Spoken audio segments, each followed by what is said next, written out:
नमस्कार. Allied angle मध्ये काय रिलेशन आहे वगैरे आपण हे आधीच्या व्हिडिओमध्ये बघितलेलं आहे. म्हणजे पाय प्लस थीटा असेल तर साईनचं कॉस होतं का किंवा साईन साईनच राहतं वगैरे हे सगळं आपण बघितलेलं आहे. त्याच्यावरून तुम्ही सिंपल एक्झाम्पल्स सॉल्व्ह करू शकता. आपण एखादा एक्झाम्पल इथे बघणार आहोत. अगदी सिंपल आहे. जो काही अँगल आहे तो तुम्हाला pi plus or minus theta or pi plus or minus थीटाच्या फॉर्ममध्ये जर कन्वर्ट करता आला तर त्यावरून तुम्ही डायरेक्ट थीटा व्हॅल्यू घेऊन त्याची व्हॅल्यू काढू शकता. सो एक्झाम्पल बघूया. Find tan of -5 पाय/4. आता आपण हा मायनस आहे साइन तो आधी बाहेर घेऊया. म्हणजे टॅन ऑफ मायनस थीटाचं काय होतं, minus tan theta odd function येते. त्यामुळे ते आधी आपण करून घेऊ. So tan of -5 pi which is equal to minus tan 5 पाय/4. आता हा जो 5 पाय/4 अँगल आहे तो थोडासा स्प्लिट करून पाय/2 प्लस ऑर मायनस थीटा किंवा पाय प्लस ऑर मायनस थीटाच्या फॉर्म मध्ये येतोय का आपण चेक करूया. सो ऑब्झर्व केलं तर डिनॉमिनेटर 4 आहे. ते थोडंसं तुम्हाला बघावं लागेल की काय आपण कसं स्प्लिट करू शकतो वगैरे. 5 पाय हा 4 पाय प्लस पाय असं घेता येईल. मग ते 4 कॅन्सल होतील वगैरे. सो इथे रेडियन मध्ये डिग्री मध्ये आलं तरी तुम्ही ते 180 degree plus or 90 degree plus or minus अशा फॉर्म मध्ये ते आणू शकता. आणि तेच आपण यूज करायचं. फॉर्म्युला तेच, रिलेशन्स तीच यूज करायचे. जी पाय म्हटलं काय किंवा 180 डिग्री म्हटलं काय सेमच असणार आहे. रिलेशन तेच यूज करायचं. सो इथे 5 पाय आहे ते 4 पाय प्लस पाय असं आपण घेऊ. So which is equal to minus tan 4 pi plus pi upon 4. म्हणजे आता आपल्याला 4 पाय अपॉन 4 आणि पाय 4 असं घेता येईल. म्हणजे स्टँडर्ड अँगल येईल आणि मग आपल्याला तो कॅल्क्युलेट करता येईल. So 4 pi upon 4 plus पाय/4. आता हे 4 पाय अपॉन 4 म्हणजे काय झालं, फक्त मायनस टॅन हे पाय राहिलं फक्त आणि हे पाय/4 राहिलं. सो आता काय आलं, हे मायनस आहे तसंच कॅरी होणार आहे. पण हे टॅनचं आपण काय लिहू शकतो की tan of pi plus theta. हे काय असतं रिलेशन, टॅन थीटा ना. Tan of pi plus theta means simple tan theta. So tan of theta, theta means हा अँगल पाय/4. आणि टॅन पाय/4 आपल्याला माहिती आहे. टॅन पाय/4 म्हणजे 45. टॅन 45 किती आहे, 1 आहे. मग याची व्हॅल्यू किती आली, 1. पण हा मायनस साइन आहेच त्यामुळे हे मायनस साइन आणि याची व्हॅल्यू आली 1. सो -1. देअरफॉर टॅन ऑफ -5 पाय/4 ह्याची व्हॅल्यू आपल्याला इव्हॅल्युएट करता आली. बिकॉज आपण हे असं स्प्लिट करून त्याला पाय प्लस ऑर मायनस थीटाच्या फॉर्म मध्ये आणल्यामुळे आपल्याला स्टँडर्ड व्हॅल्यू माहिती आहे. ती कन्सिडर करून ती यूज करून आपल्याला ही व्हॅल्यू काढता आली. Next example. Prove that sin² π/10 plus sin² 2 π/10 plus sin² 3 π/5 sorry इथे 5 आहे plus sin² 9 π/10 is equal to काय म्हटलंय 2 असं आपल्याला प्रूव्ह करायचंय. आता सगळेच sin² आहेत त्यामुळे त्याच्यात आपल्याला कुठली आयडेंटिटी आत्ता डायरेक्ट यूज करता येणार नाही. पण एक sin² आणि एक cos² असतं तर sin² plus cos² is equal to 1 वगैरे असं आपल्याला लिहिता आलं असतं. पण तसं आत्ता इथे दिसत नाही. तर तसं करता येतंय का आपल्याला ते बघायचंय. तर त्यासाठी अलाइड अँगल मध्ये काही येतंय का, म्हणजे पाय/2 प्लस सम अँगल येतोय का. कारण पाय/2 प्लस थीटा असं केलं तर ते साईनचं कॉस, कॉसचं साईन वगैरे असं होऊ शकतं. आणि इथे स्क्वेअरच आहे त्यामुळे साईनचं जर मायनस कॉस होत असेल तरी हरकत नाही. कारण फायनली स्क्वेअरच करायचं आहे त्यामुळे ते स्क्वेअर शेवटी पॉझिटिव्हच येणार आहे. पण ते साईनचं कॉस किंवा कॉसचं साईन कन्व्हर्ट व्हायला हवं. म्हणजे अलाइड अँगल इथे आहेत का आधी आपल्याला बघायला लागते. त्यामुळे इथे आता हे ट्रायल अँड एरर मेथडनेच तुम्हाला करायला लागतं. अशा टाईपची एक्झाम्पल्स आली की असा कुठला अँगल आहे का की जो दुसऱ्या अँगलशी पाय/2 प्लस ऑर मायनस थीटा मध्ये मॅच होतोय. तसं झालं तर आपल्याला ते कॉसचं साईन किंवा साईनचं कॉस तिथे ट्रान्सफर करता येईल. आता आपण 3 पाय/5 हा काय अँगल आहे तो काही करता येतोय का बघूया. सगळ्या अँगल एकदा चेक करायचे. जर नाही लक्षात आलं पटकन की कुठल्या अँगलचं अलाइड अँगल दुसरा अँगल आहे हे डायरेक्ट बघितल्यावर असं नाही लक्षात येत. खूप प्रॅक्टिस केल्यावर येईल. पण नाही लक्षात आलं तर सगळे अँगल एकदा चेक करून बघायचे की पाय/2 मध्ये काय प्लस किंवा काय मायनस केल्यानंतर दुसरा कुठला अँगल मिळतोय का. म्हणजे साईनचं कॉस किंवा कॉसचं साईन होऊ शकतं. सो आपण 3 पाय/5 ला बघूया काय होतंय का. पाय/2 मध्ये 3 आहे ना त्यामुळे आपण हा अँगल ऍड करून बघूया पाय/10. सो पाय/10 जर पाय/2 मध्ये पाय/10 आता हे अलाइड अँगल आहे ना. π/10 हा म्हणजे हा थीटा झाला, हा थीटा अँड π/2 प्लस थीटा हे दोन काय झाले एकमेकांचे अलाइड अँगल आहेत.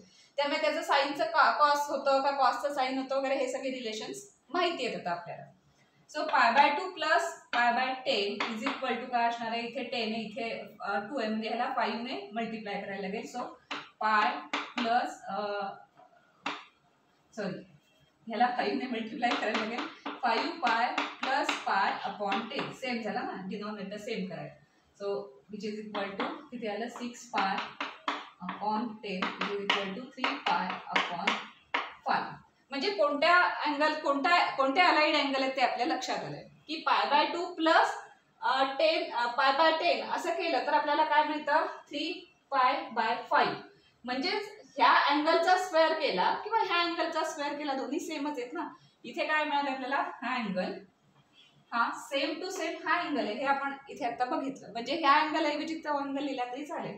देअरफॉर साइन स्क्वेअर असं जे आहे साइन स्क्वेअर 3π/5 हा अँगल लिहिला काय किंवा साइन स्क्वेअर π/2 प्लस π/10 असं लिहिलं काय. दोन्ही सेमच आहे ना, काही डिफरंट नाही कारण आपण आताच प्रूव्ह केलं की π/2 प्लस π/10 इज इक्वल टू काय होतं 3π/5. सो अशा टाइपची एक्झाम्पल झाली की अलाइड अँगल त्याचा शोधायचा. सो हे दोन एकमेकांचे अलाइड अँगल झालेले. आता आपल्याला साइन स्क्वेअर π/2 प्लस आता हा स्क्वेअर नंतर करू साइन ऑफ π/2 प्लस थीटा असं असेल तर काय येणार आहे प्लस कॉस थीटा असं तर त्याचा मायनस कॉस थीटा. शेवटी काय असणार आहे त्याचा स्क्वेअरच करायचा आहे. त्यामुळे आपल्याला फायनली स्क्वेअर पॉझिटिव्हच मिळणार आहे आणि थीटा मीन्स किती येणार आहे π/10. सो आपण काय लिहू शकतो की साइन स्क्वेअर 3π/5 हा अँगल घेतला it is same as cos square π/10. So आपण ह्या प्लेसला ह्या व्हॅल्यूने रिप्लेस करू शकतो. अजून एक आपल्याला व्हॅल्यू रिप्लेस करावी लागेल. आता आपण अजून एक 9 हा अँगल काय असा काही ऍडजस्ट होतोय का बघूया. 9π/10 π/2 मध्ये ऍडजस्ट व्हायला पाहिजे. π/2 प्लस और मायनस π/2 प्लस आता हे दोन अँगलचं झालं रिलेशन. आता उरला कुठला अँगल हा 2π/5 चं करून बघूया. करून बघायचं नाही जमलं तर उरलेला दुसरा अँगल कन्सिडर असं कन्सिडर करत करत आपल्याला कुठल्या तरी दोन अँगलचं आहे असं रिलेशन मिळू शकतं. 2π/5 हे केलं तर किती होणार याने 5 ला आणि याने 2 ला होणार म्हणजे 5π प्लस होणार आहे 4π अपॉन 10. डिनॉमिनेटर सेम करायला आपण केलं मीन्स किती आलं ते 9π/10. सो 9π/10 आणि हा अँगल π/2 प्लस 2π/5 दोन्ही अँगल सेमच झाले कारण हे इज इक्वल टू हे असा. त्यामुळे आपण असं लिहू शकतो देअरफॉर साइन स्क्वेअर असं दिलेलं आहे ना sine square 9π/5 is equal to sine square this π/2 plus 2π/5. आता स्क्वेअर जर कन्सिडर नाही केलं तर sine of π/2 plus π/2 sine of π/2 plus theta जे काय येत असेल ते plus cos theta minus cos theta जो काही येत असेल ते लक्षात ठेवायचं तुम्ही प्लस येतं की मायनस येतं ते. पण इथे फायनली इथल्या ह्या एक्झाम्पलसाठी काय स्क्वेअरच करायचं शेवटी त्यामुळे प्लस कॉस स्क्वेअरच येणार. So which is equal two plus cos square of theta means किती इथे 2π/5. सो आपल्याला आपण ह्याला इक्वेशन 1 आणि 2 दिया. So equation 1 and equation 2. So equation 1 मध्ये असं मिळालं साइन स्क्वेअर हा अँगल इज इक्वल टू काय लिहू शकतो cos square this angle and second equation मध्ये मिळालं sine square of this angle is equal to cos square of this angle. So आता आपण इक्वेशन 1 अँड 2 वरनं जे मेन LHS आहे त्याच्यात आपण हे रिप्लेस करणार. सो LHS कन्सिडर करूया आणि तिथे रिप्लेस करूया. सो from equation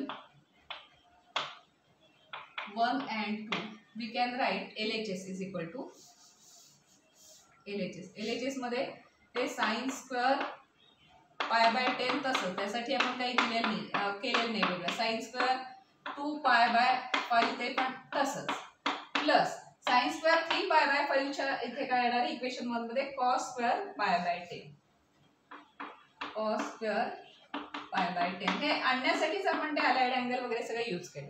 त्याच्यानंतर साइन स्क्वेअर 9π/5 च्या ऐवजी आपण लिहू शकतो cos स्क्वेअर 2π/5 cos स्क्वेअर 2π/5 ही LHS झाली, जे आपण दोन टर्म्स इथे रिप्लेस केले इक्वेशन 1 आणि 2 मध्ये सॉल्व्ह केलेल्या. आता काय काय येते बघूया. अँगल सेम असेल तरच आयडेंटिटी यूज करता येते. हा अँगल आणि हा अँगल सेम आहे, so that implies sin square π/10 plus cos square π/10 plus this sin square second term 2π/5 plus this cos square 2π/5 ही झाली LHS आपली simplify, which is equal to या दोन टर्म साठी 1 लिहिता येईल प्लस या दोन टर्म साठी 1 लिहिता येईल, इज इक्वल टू 2 झालं, is equal to RHS. RHS आपली 2 होते, hence this statement is true. So असं अलाइड अँगलचा असाही आपण यूज करू शकतो, किंवा याच्या आधीचं जे एक्झाम्पल घेतलं होतं तर अँगल फाइंड आउट करायचं असेल, sine of something, cos of वगैरे, तर आपण हे डायरेक्ट अलाइड अँगलचा कन्सेप्ट यूज करून पण ते फाइंड आउट करू शकतो.